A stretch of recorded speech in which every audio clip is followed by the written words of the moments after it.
their minds, right? They just witnessed their Lord and leader crucified. They know that they are going to be sought after, that they might be next. So the disciples are in the house where they used to meet. They're hiding in the upper room, right? We call it the upper room because that's where they would gather. And suddenly, Jesus is there. Jesus appears to the disciples despite the locked doors, and we read that they can clearly see his wounds and his hands and his sides. And we hear that the disciples rejoice at the sight of their Lord. But one disciple is conveniently missing, right? That's like me. I'm always missing the good stuff, right? Like, you won't believe what just happened. It's like, oh, man. Maybe Thomas is like running fashionably late. Took him a long time to blow dry his hair. He needed milk, or he broke his sandal on the road to Damascus, whatever. So Thomas is not there for whatever reason. And then he arrives, and they're like, dude, you're not going to believe what just happened. Jesus was here. And Thomas is like, all right, guys, whatever. Stop pulling my chain. Jesus is dead. I know he wasn't here. And unless I see it for myself, unless I see the marks in his hands and the wounds in his side, I will not believe. So the passage goes on, and we hear in verse 26, a week later, the disciples are gathered again in the upper room, and Thomas is there that time, right? Thomas is like, I'm not missing it this time. I'm going to be there. And although the doors are shut and locked, Jesus comes again and says, peace be with you. And Jesus looks at Thomas and says, look, touch, put your fingers on my hands, reach out, touch my side. Don't doubt, believe. Thomas answers, my Lord, my God. And now you see, this is where poor old Thomas gets his nickname from Jesus himself, so that's why you probably can't get rid of it, because Jesus is the one who tells him, don't doubt, right? But let's think about it for a minute. Let's pause. Is Thomas in the moment doubting Jesus? No. He's not doubting Jesus. Is he questioning his faith? No, he's not questioning his faith. Thomas is searching for the truth. You see, it's not Jesus or the power of God that he's questioning. It's man that he's questioning. It's the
of the disciples would have had the same exact struggle that Thomas had. And yet we all refer to poor old Thomas as Doubting Thomas.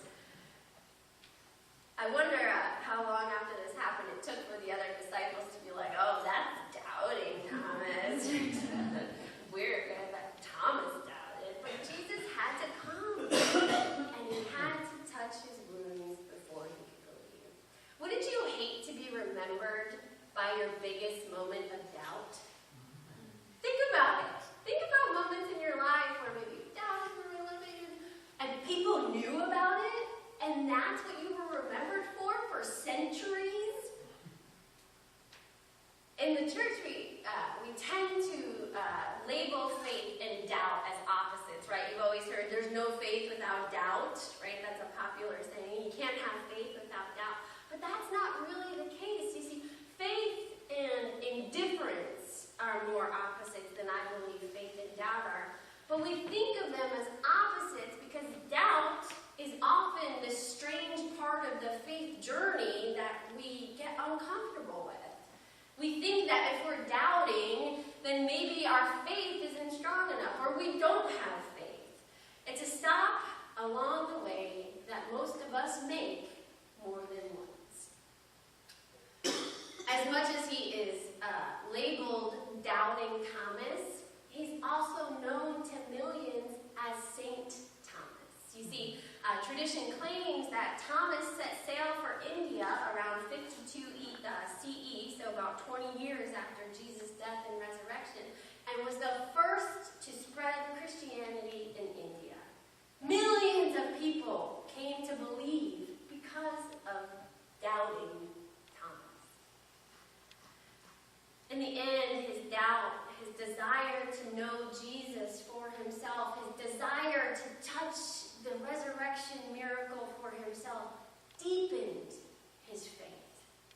And that faith is what gave Thomas the strength to bring the good news to so many others.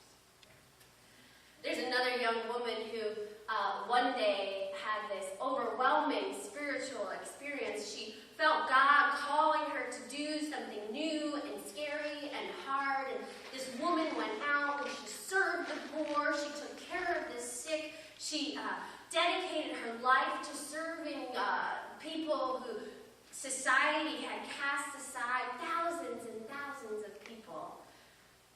But inside, this woman had doubts. She wrestled with her faith. Even though she went out and did all these things in the name of God, in the name of Jesus, she internally struggled. In one of her journal entries, we read, "Where is my faith? Even deep down, right here, there is nothing but emptiness and darkness. My God, how painful is this unknown pain? It pains without ceasing. I have no faith," she says. "I dare not utter these words and thoughts that crowd my heart and make me suffer untold agony. So many unanswered questions live within me. I am unafraid to uncover them because of the blasphemy. If there be God, please forgive me." The other disciples may have called her Doubting Teresa, but you and I know her as Mother Teresa, or most recently as Saint Teresa. Doubt can grow and persist inside of us at any times in our lives. We have doubts about our worthiness, doubts about God's attentiveness. Doubt is a part of the human condition. We aren't wrong for questioning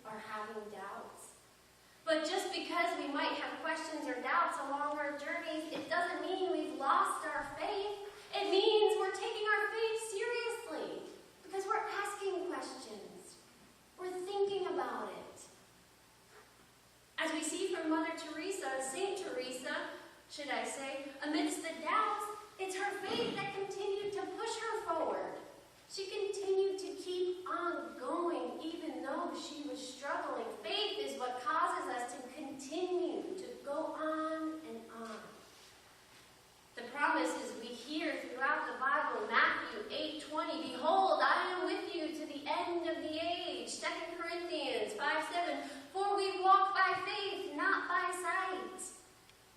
We know that God is always with us, even in our doubt. Doubt can shake us up. It can make us feel unworthy. But God is with us. And God loves us, no matter what. So is seeing